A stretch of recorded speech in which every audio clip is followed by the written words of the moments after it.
From the Library of Congress in Washington, D.C.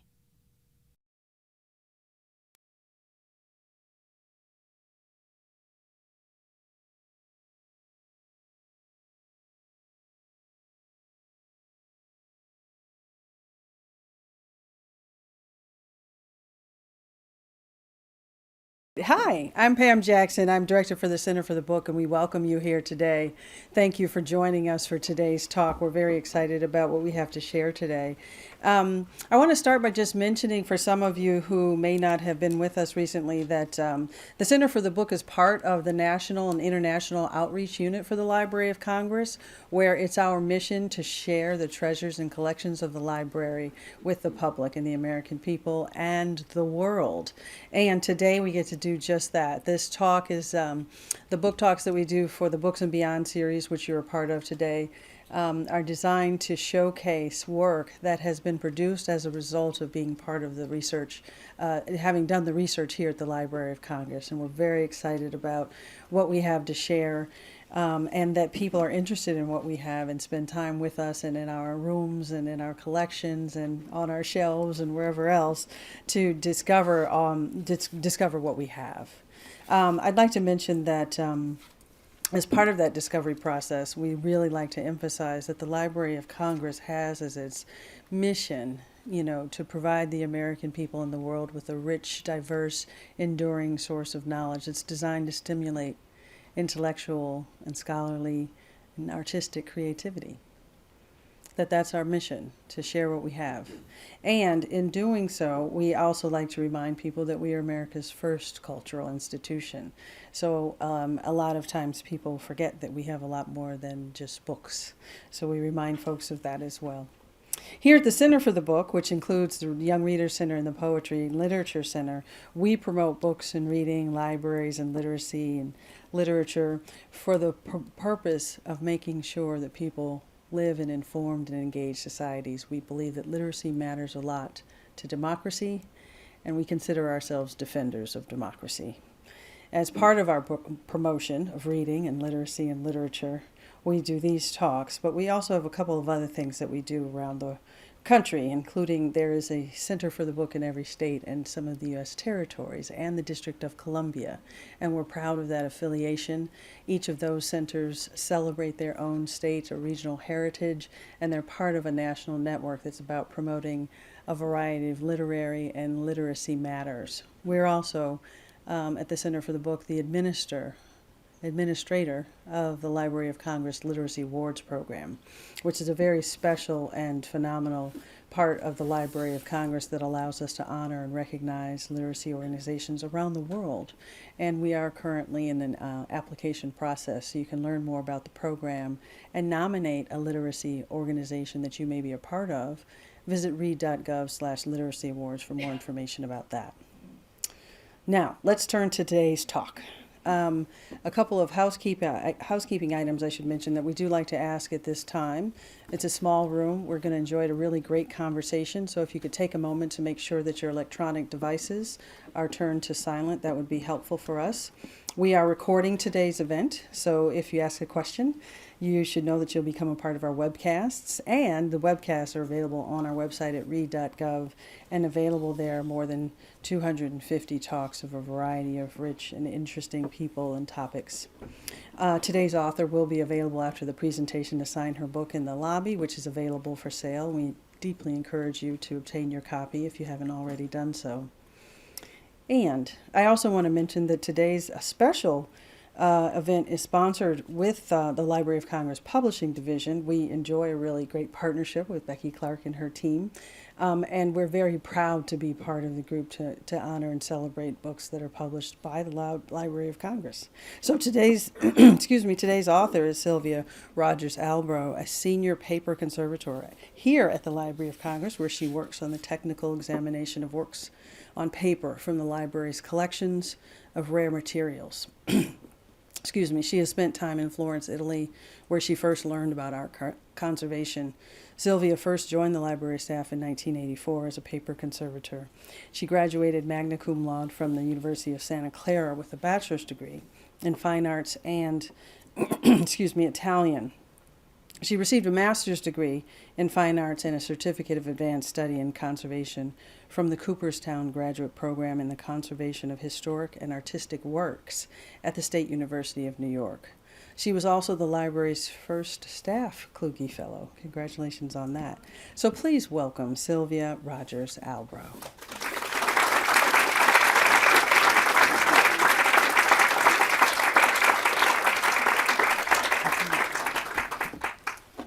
Thank you, Pam, for that kind introduction. And I'd like to make some other thank yous while I'm up here.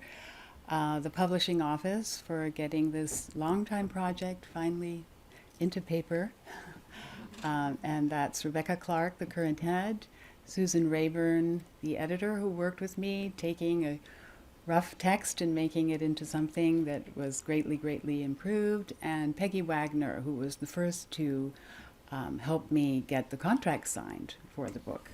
So I'd also like to thank my boss, Elmer Huseman, and Holly Kruger, who have been very supportive of this project over many, many years.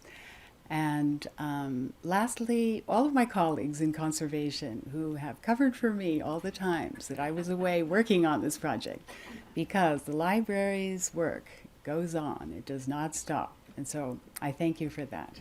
And also encourage you to find your own passion and pursue it, because I'll be the first one to fill in while you're gone.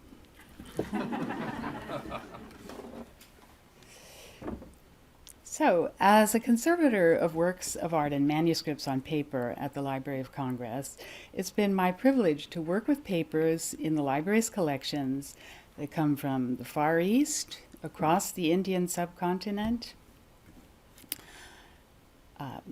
the Middle East, North Africa, Europe, and the New World, representing the path followed by the craft of papermaking from east to west, which took place over more than 1,000 years. The special qualities of early handmade paper from Italy first came to my attention in the early 90s, when an invitation to participate in a new conservation school established in Spoleto, Italy, in Umbria, included a field trip to the historical city of Fabriano. And I just want to mention that the conservation school was actually in that old fort, if you can believe it.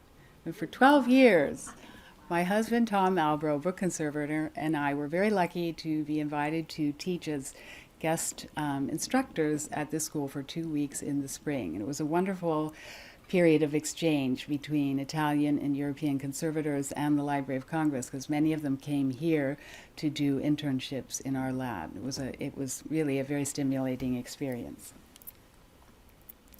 So with this group, I went on a number of field trips, and one of them included a visit to the historical city of Fabriano. And a visit there is quite a thrill for a paper conservator, given the continuous role the city has played in the production of paper in various forms for more than 750 years. And the city, as you can see, has very much of a medieval flavor. This is the town hall with the Crenelated tower. It is in a seismic zone, so a lot of buildings have been rebuilt over the years. They've suffered recently from earthquakes that you may have heard about in the newspaper, including some of the paper establishments, but they have successfully rebuilt many times. Papermaking is still very much a thriving industry in Fabriano. The leading consortium, the Cartiere Miliani Fabriano, is owned by the Fedrigoni Group of Verona, another famous papermaking establishment. And they have a great many mills and employees in the area, and they've been highly successful. Paper for the euro is produced there, and Fabriano experts in watermarking have lent their expertise to the Crane Company in the U.S. for our paper used to produce the U.S. dollar. The mill complex and the Museum of Paper and the Watermark in Fabriano both contain a rich array of old papermaking equipment. So here we see a collection of historic molds, over 300 in number, that date from the 18th century to the present, and they're in the process of digitizing these and making very detailed examinations of them. So someday they're going to be helpful to us in our work.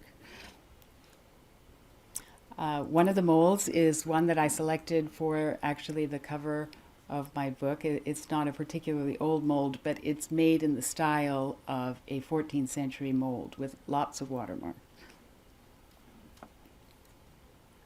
And here is a restored piece of an old stamping set that is part of the collection of the paper mill, and an old press used for paper making that dates back, I think, to the 1400s. So hand paper making is still practiced in Fabriano, both at the Museum of Paper and the Watermark and at the mill. And here is the master paper maker, Roberto Rapanotti, showing us how it's done. So he's got the mold with the decal on the top.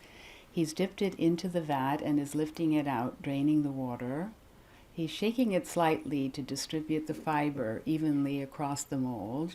He takes off the decal, and then the sheet is couched on a curved set of felts. Since we're going to be talking about paper, I just thought I would review that for those of you who have never seen hand paper making being done. Public and private libraries and archives in the area are remarkable repositories of consecutive local records on paper dating from the 1200s, such as here in the City Archive. Two important collections of chronological paper samples spanning 500 years and assembled by the brothers Aurelio and Augusto Zonghi in the 19th century, are carefully preserved in the city of Fabriano and provide a catalog of papers produced there. Now, this is a collection of 300 sheets, which is in the museum. And when I was a Kluge Fellow, I spent 2 or 3 weeks looking very, very carefully at these paper samples, and it was a great privilege and one of my great memories of this project. But recently, a larger collection that belongs to the brother of Aurelio, Augusto Zonghi, which was in private hands for many, many years, was purchased by the foundation of the mill. And they are looking at how they're going to make that useful to scholars and to the public. And it's going to be digitized at some point. And I've been asked to participate in that project, which is a great honor. But that will add a great deal of paper samples to scholars' references. I've returned often to Fabriano since those early 90s to explore the history of the city and its craft and to examine its wealth of material.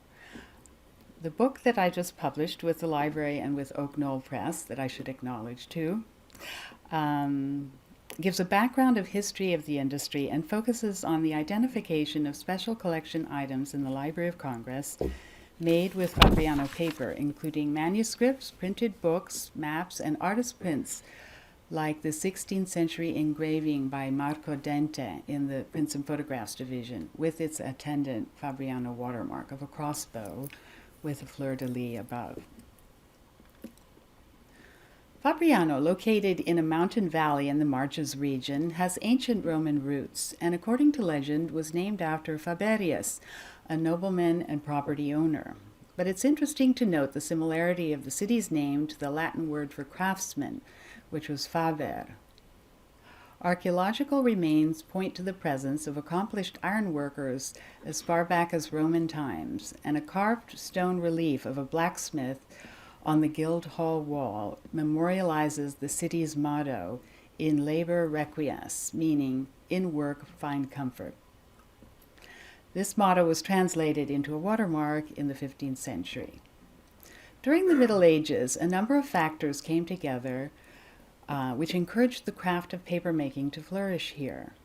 A medieval industrial revolution of sorts took place in north-central Italy, which, among other inventions, the Roman water wheel was adapted for agricultural and craft practices, shaping the destiny of this mountain region with its abundant natural springs, and streamlining agricultural production, providing opportunities for artisans to develop other skills. The water wheel was eventually harnessed for use in papermaking, as shown here in this.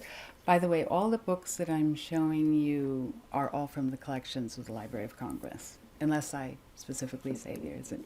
But here we see a water wheel connected to a series of canals and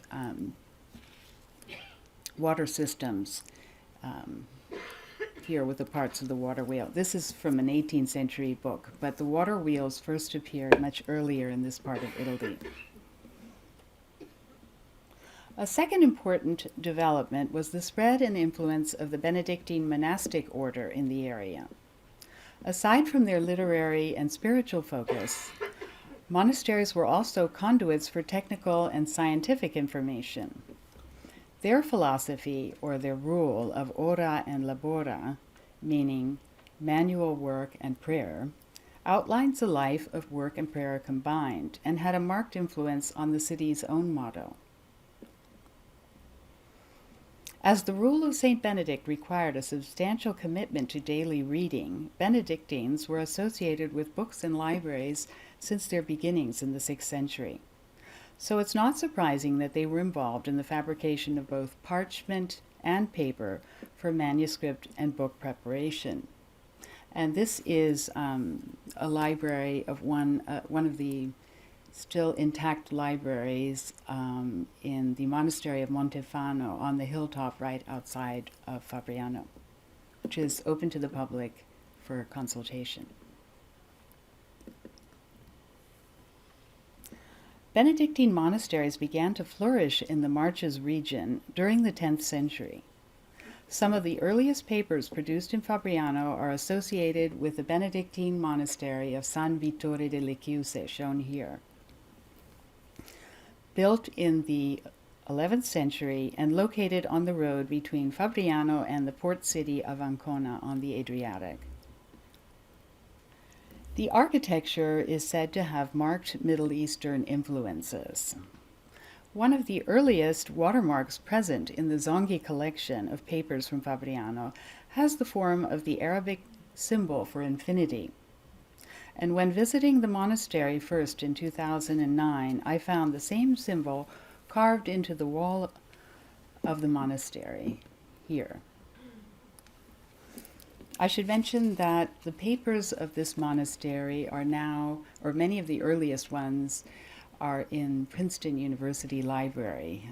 They entered that collection in the early 20th century, but the abbot from Montefano came and did a lot of translations and has written about them. They're very interesting.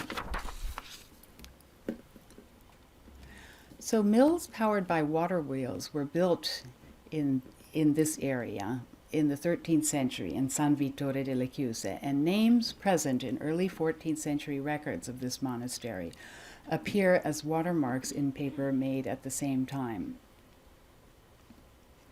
Other papers bear the Benedictine order's familiar three hills insignia. The citation of the term gualchiera a cincis, which means rag paper mill, appears in surviving early records of monasteries in Fabriano which leased their mills to workers and remained closely affiliated with the craft throughout the following centuries. So here we see the connection between the early insignia. And this is the scene from the life of San Silvestro in the Monastery of Montefano outside of Fabriano. And within the city walls are still some remnants of early mills. And this street was called Via le Muline. And for the longest time, I wasn't able to get a very good picture of this building because there was so much construction and repair work after the last earthquake about 15 years ago. But the last time I went to Fabriano, finally, it was all clear. And these are examples of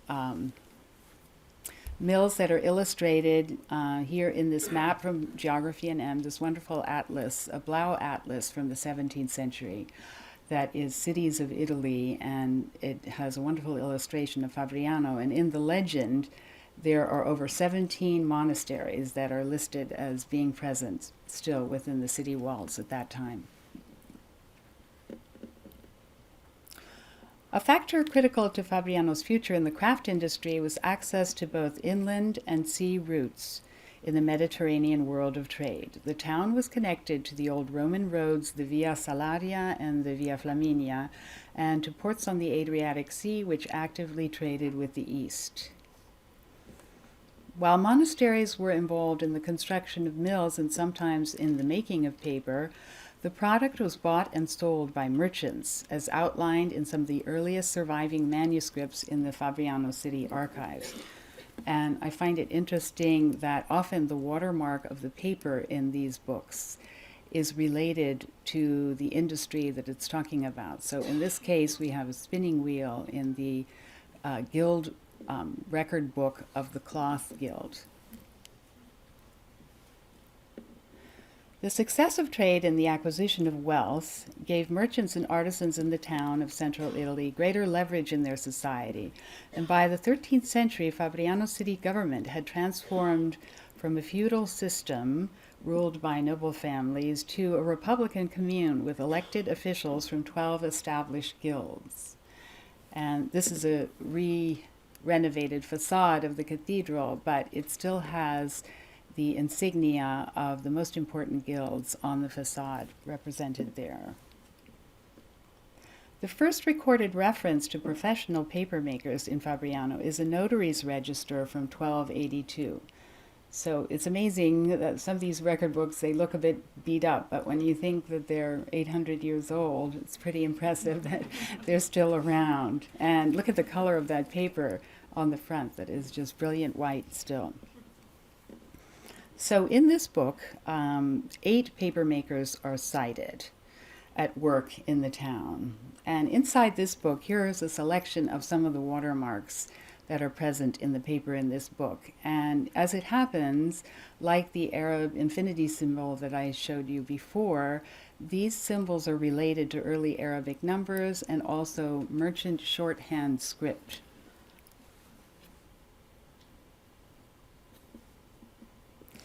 So by 1320, papermakers had their own guild. They began by operating as a subsidiary of the Wool Guild, but by 1320 they had a representative on the town council.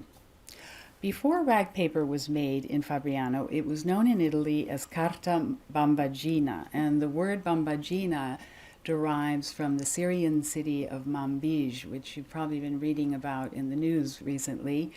And it used to be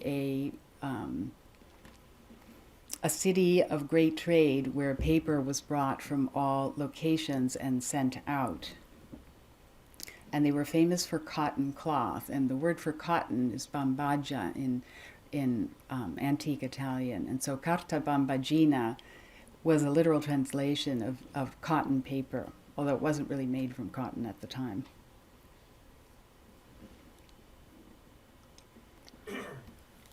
Carta bambagina was coated with rice or wheat starch paste and highly polished with stone to receive the ink from a reed pen of a scribe or the loaded watercolor brush of an artist. Imported paper made using the Middle Eastern technique can be found in the 12th and 13th century archives of many Italian maritime cities such as Genoa, Venice, and Pisa. And here's an example that I uncovered in the Siena City Archives, which has the features of carta bambagina that was made also in Moorish Spain. And I want to point out this type of watermark that's called a zigzag watermark that is commonly found in papers of this origin. So, but also notice that there are some wormholes in this paper.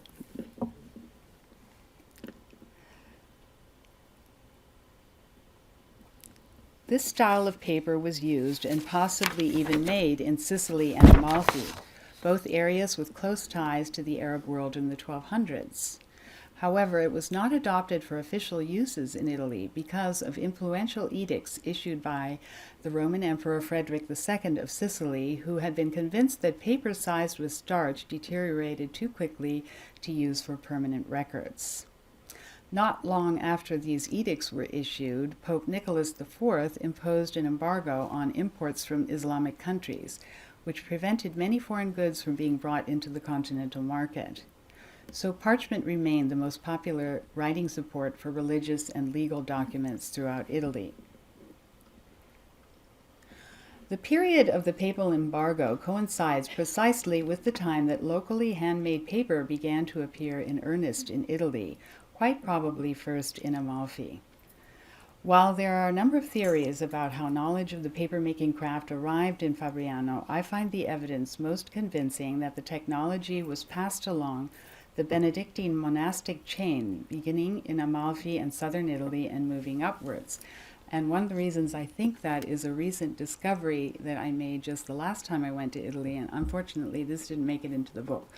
But I had always heard of this monastery outside of Amalfi called the Badia di Cava dei Tirreni, and how it was a very important place for early technology, built on old Roman ruins and a hybrid of all sorts of different styles of construction and craft practice. And in that monastery library is a manuscript dated 1250, which has both paper, and I don't know if you can see this, but it has the zigzag mark here, and also a second kind of paper that was made with a fixed wire mold.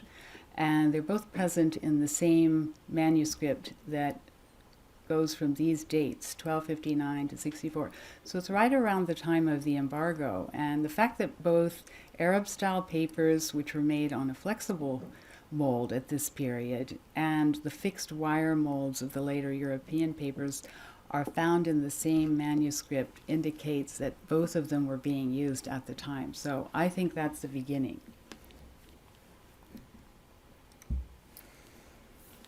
By the middle of the 13th century, the merchant class and artisans in the major cities could read and write, and there was a steadily growing need for writing material for everyday use throughout the Italian peninsula. Literacy had become a necessity given the rapid economic development of the 13th century. And here we have an early paper made in Fabriano. You can see how even the casting of the sheet is, and once again, the simple watermark in the middle. And this paper is made on a mold that does not yet have the wooden supports that were added to papermaking molds later, so you don't see any shadows along what we call the chain lines here. But the condition of the paper is still very good after all this time. The astonishing quantity of trade, church, and government records written on both paper and parchment that survive from the 13th century onwards in the archives of even the smallest towns in the Italian peninsula today attest to this literacy. Artisans in Fabriano had found a way to imitate the carta bambagina using three important technical innovations that made it more widely successful in the Italian market.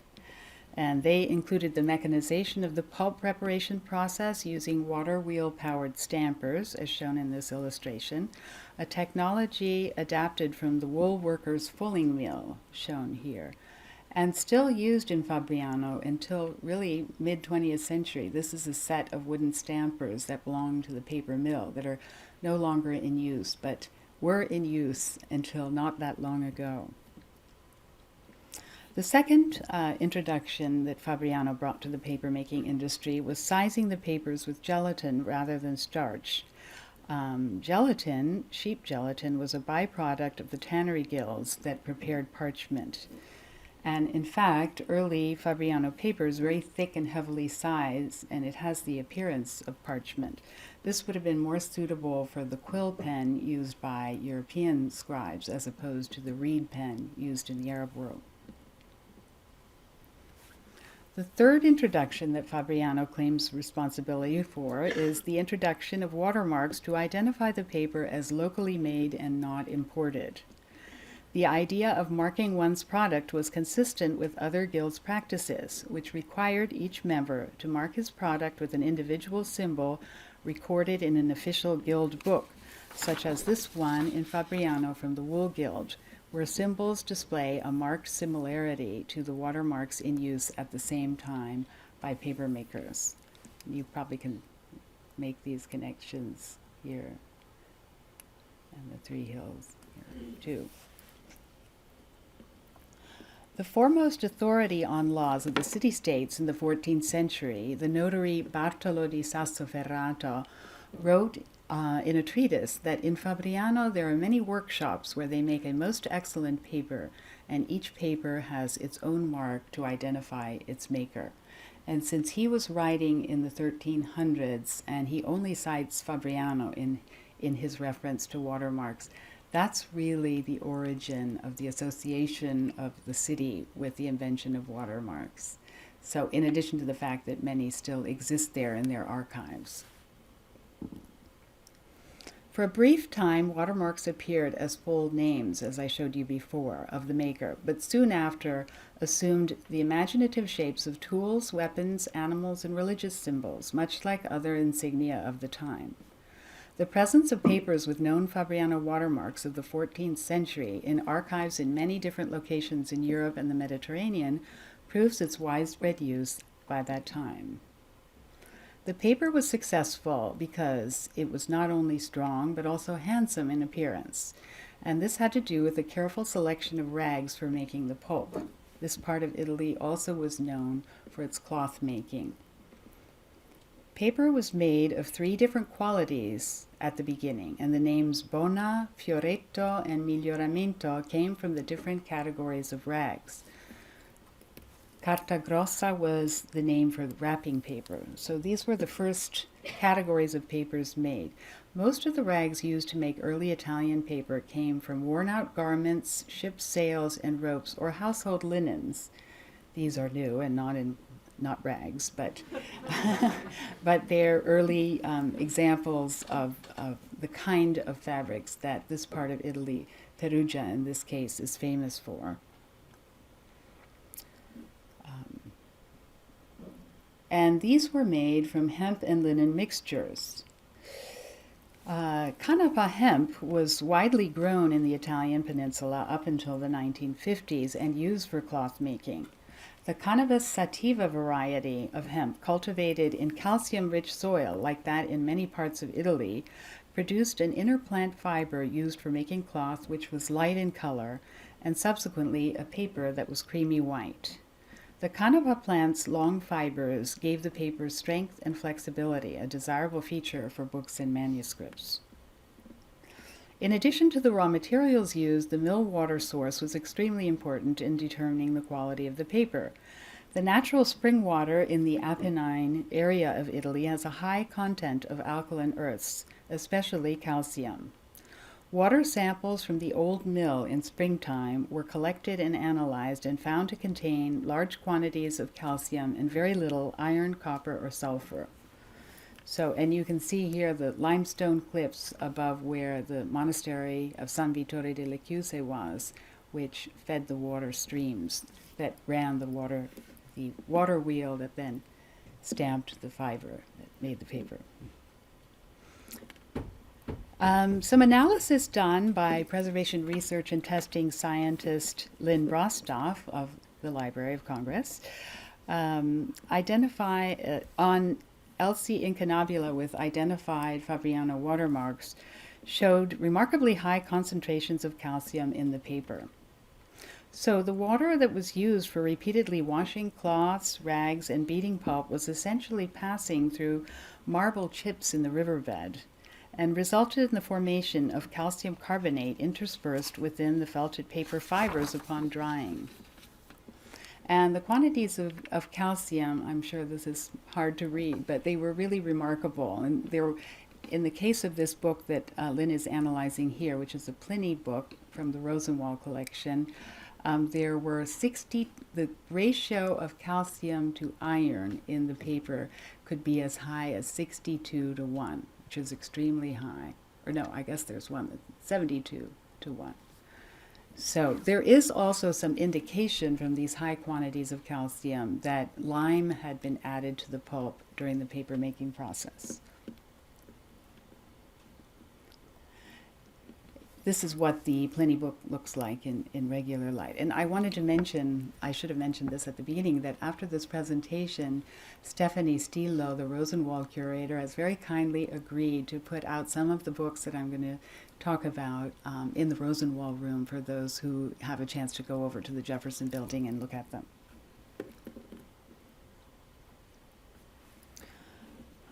The mills in Fabriano, where paper was made and sized, were located outside the city along the river, but the tasks of polishing, folding, and packaging it was given to other specialists located in workshops inside the city wall. This well-known apothecary stone from 14th century Bologna depicts mold sizes of imperial, royal, mezzana, and rizzute, which became the standard sizes used in Italy and later in Europe. But perhaps it's not as well known that the same terminology was found in even earlier merchant records from Fabriano. And many of these early Italian terms are the foundation of English technical terms for papermaking as well. They don't always mean exactly the same thing, but here are some really common: foglio and folio, feltri, risma. So in the book that I published, there is also a glossary of Italian terms in their translation.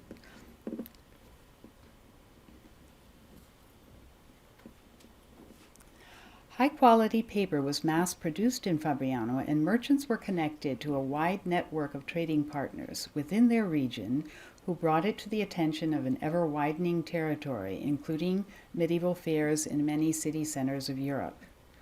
Paper made in the 15th century was much improved from its beginning product, and its growing reputation at the time was well-deserved. Documents in archives of important cities like Siena and Parma attest to the fact that Fabriano paper was, quote, distinguished by its whiteness.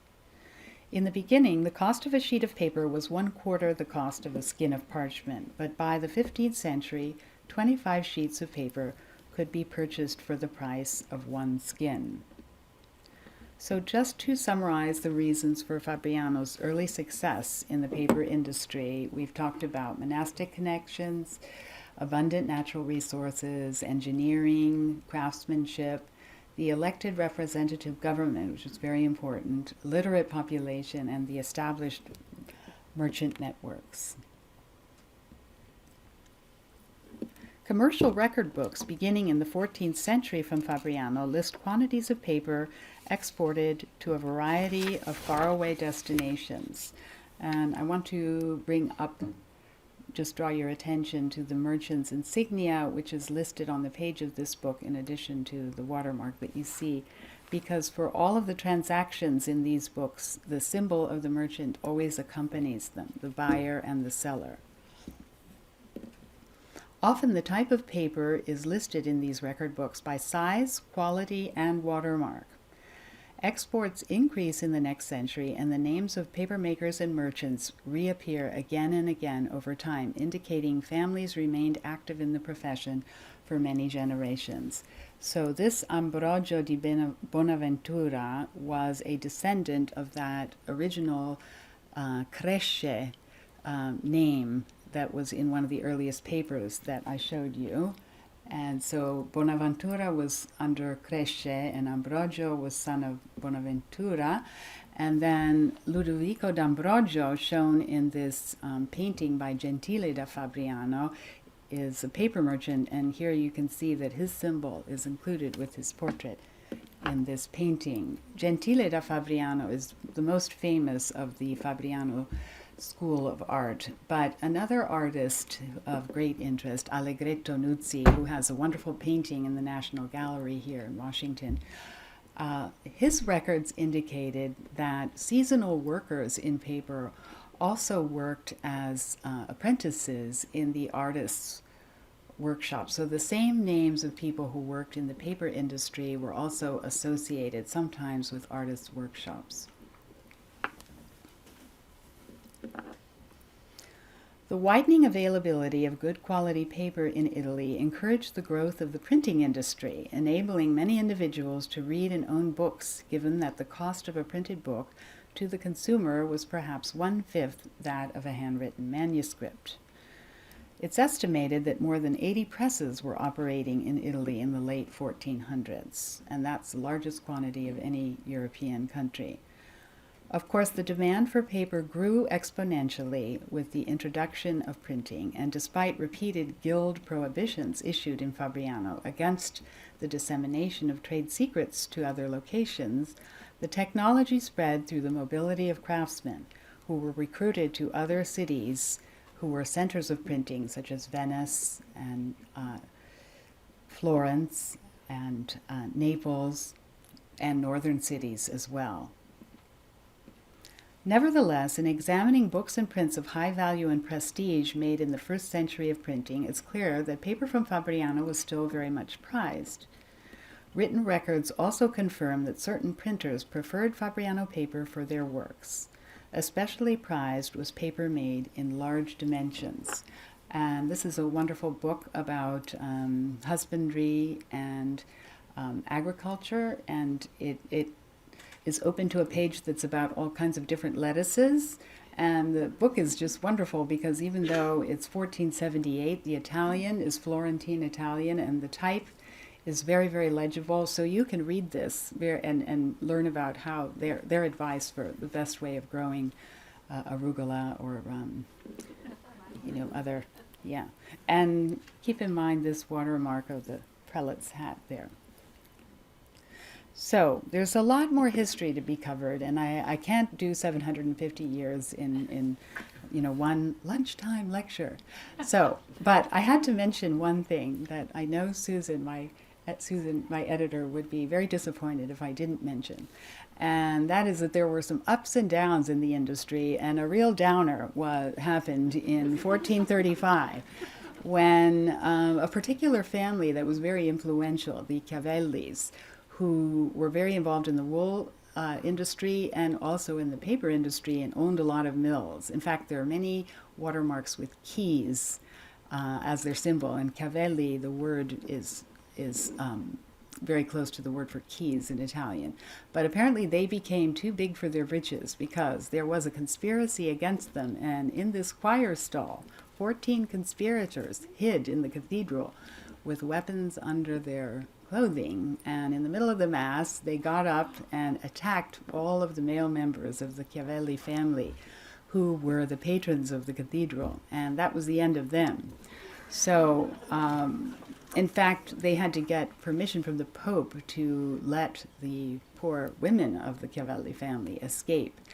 And these kinds of things were not unusual in that time. I mean, everyone knows about the Pazzi conspiracy in Florence, but even smaller towns like Fabriano had their episodes. And this choir stall had to be moved from the cathedral. It's in another cathedral now, but I just had to show a picture of it.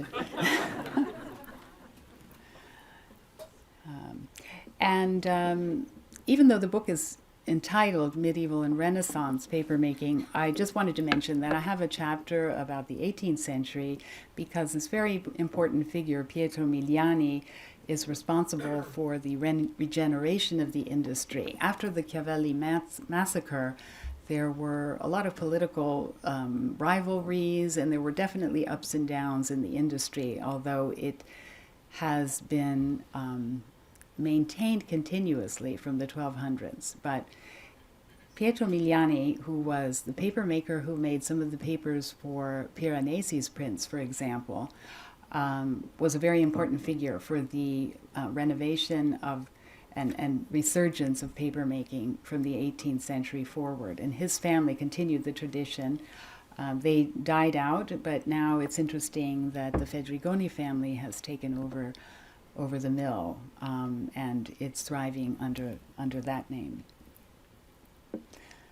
Another interesting thing about Pietro Miliani is he is one of the first paper makers to introduce wove paper in Italy.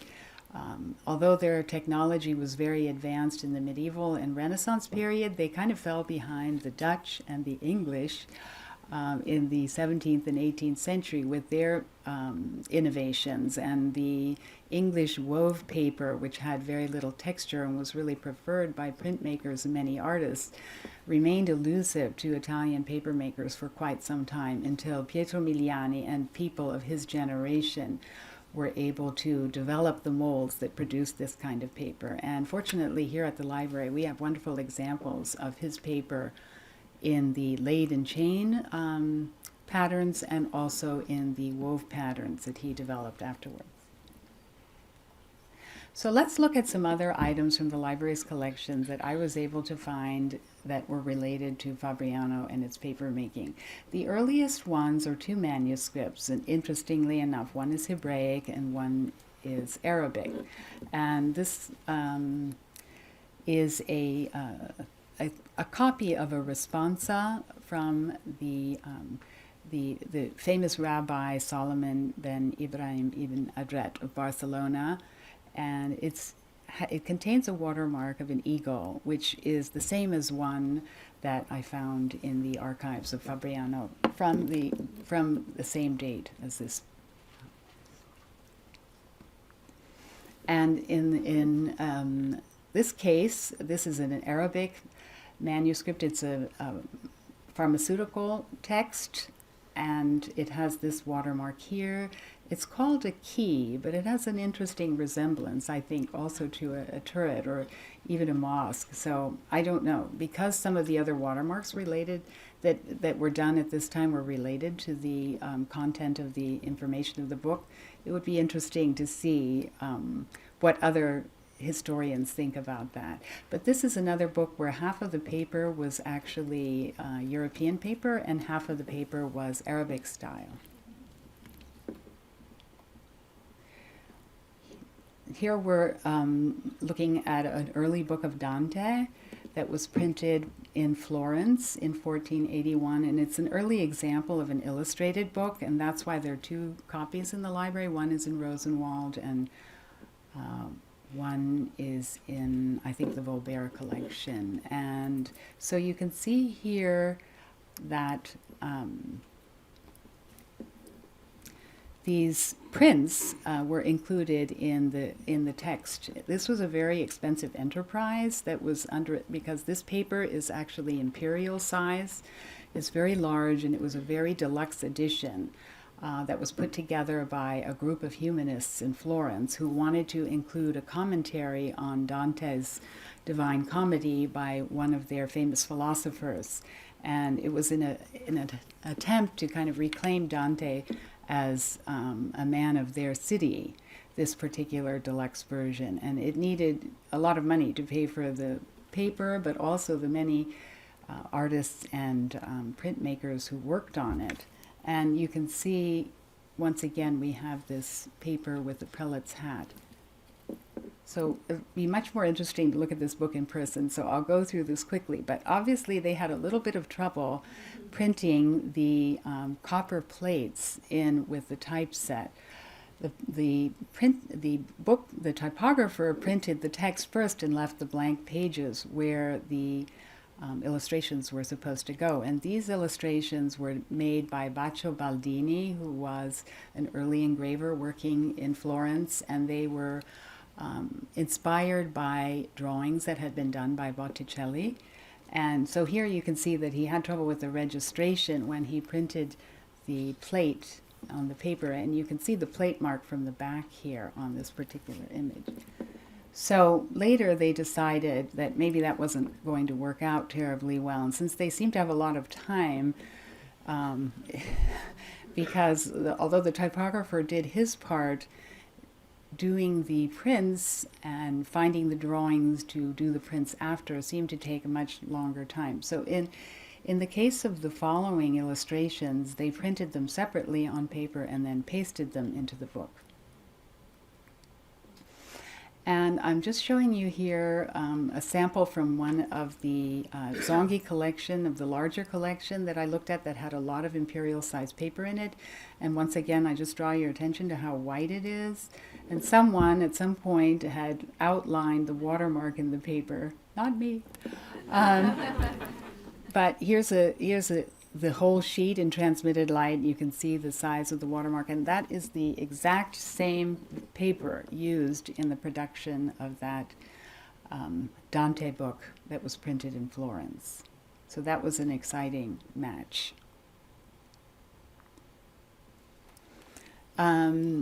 Atlases are also a great source of Fabriano paper, and that's partly because they required large sheets and sheets of good quality, and so this crossbow watermark is a very popular one for the oversized sheets that were produced in Fabriano, and we have, I think, the largest collection of Ptolemy atlases in maybe the US, many of which were printed in Italy and some printed in Rome.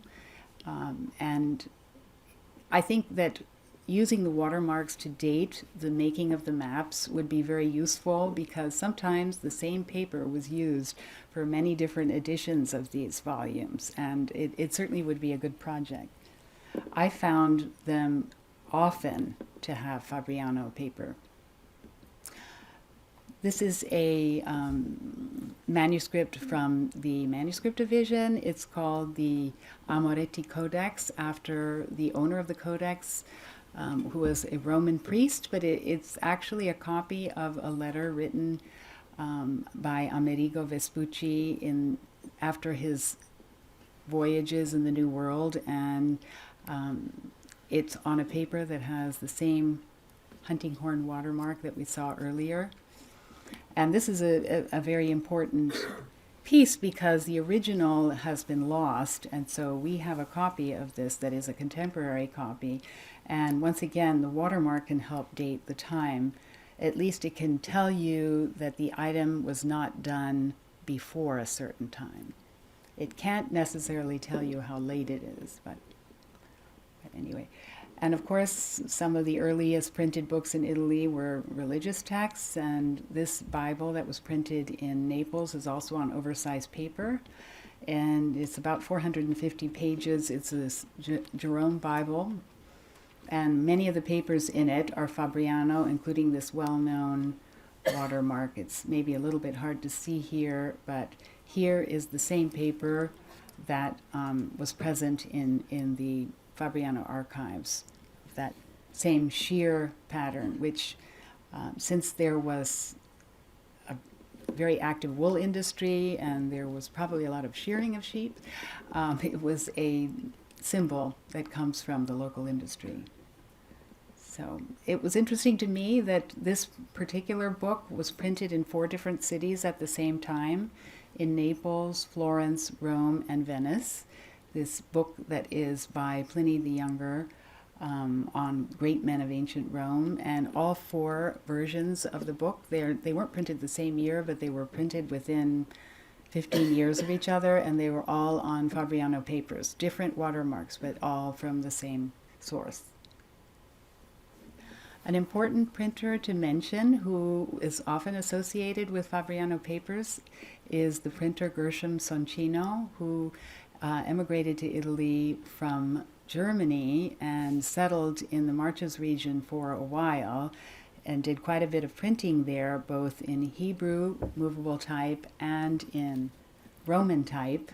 He's very celebrated there. There's a street named after him, and in the archive there's a list of the receipts for the paper that he purchased for Fabriano for many of these volumes, and he's still well known for the way that he laid out the page in this beautiful pattern. And here's the original text and the commentary around it.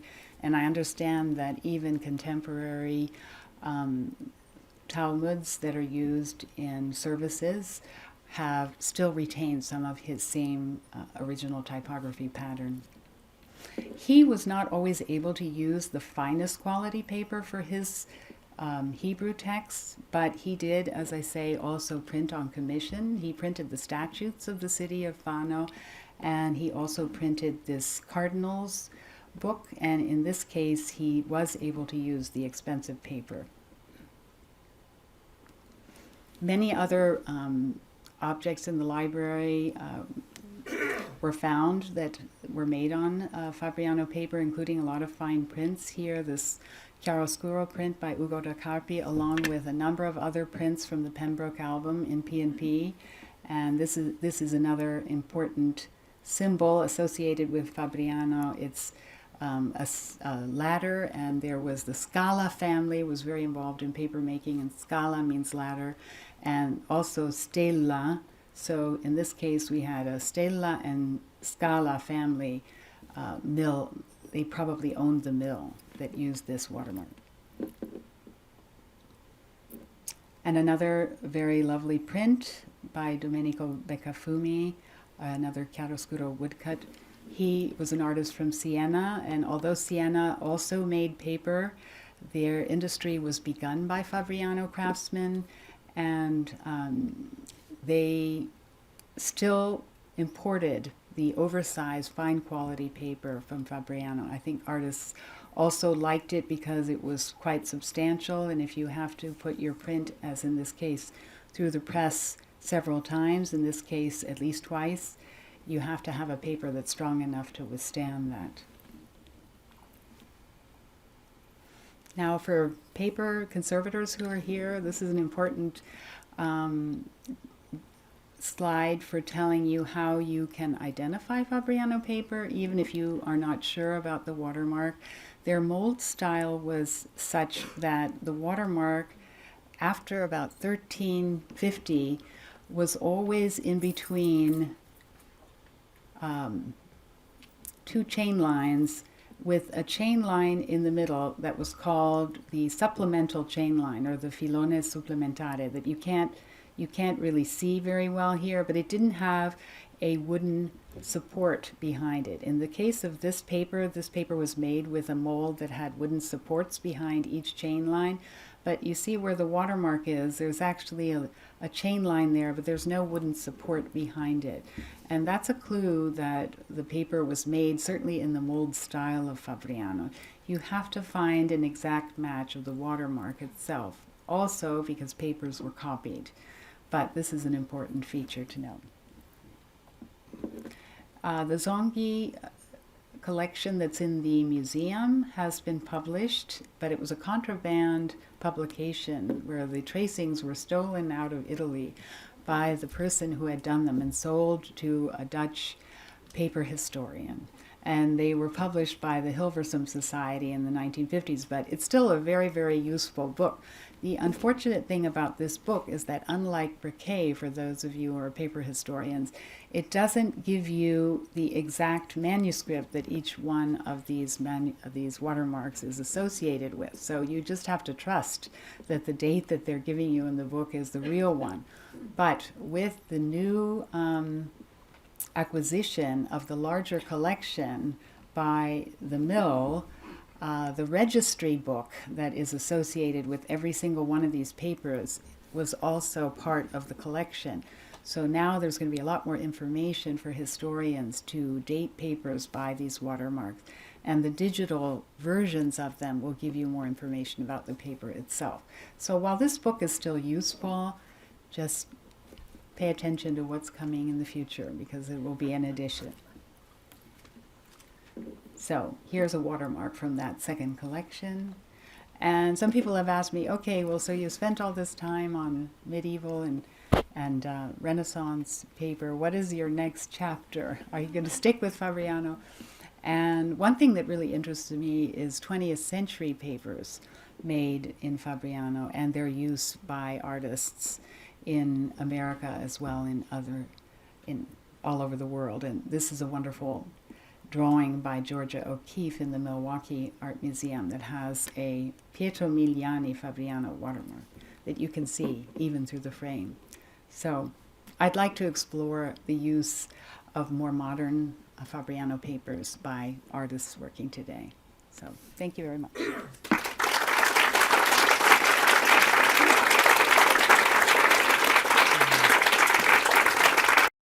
This has been a presentation of the Library of Congress. Visit us at loc.gov.